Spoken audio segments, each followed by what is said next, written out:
अगर आपको लगता है कि घोड़े के तमाम बच्चे एक जैसे नजर आते हैं, तो दोबारा सोचें। कुछ घोड़े के बच्चे इतने मुनफरद होते हैं कि वो आपका दिल चुरा लेंगे। आइए दुनिया के 10 सबसे प्यारे घोड़ों के बच्चों से मिलते हैं। हमारी फहरिस्त का आगाज शानदार अरबी घोड़े के बच्चे से होता है, जो अपने खूबसूरत चेहरे और चंचल मजाज के लिए मशहूर है। इसके बाद फ्रिजीन घोड़े का बच्चा जीट कौला और पहले ही शाही अंदाज में चल रहा है। नंबर 3 पर हमारे पास नन्हा शेटलैंड घोड़े का बच्चा है, छोटा लेकिन तवानाई से भरपूर।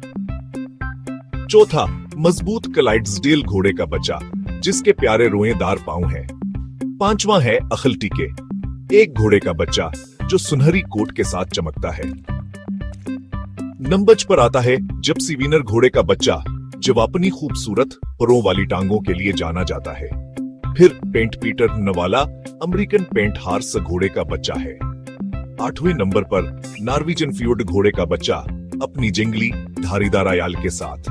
9वें नंबर पर है अपालूसा, जो अपने ठंडे धब्बों के लिए मशहूर है। और आखिर में शायर घोड़े का बच्चा, बड़ा, नरम और मुकम्मल तौर पर गले लगाने के काबिल।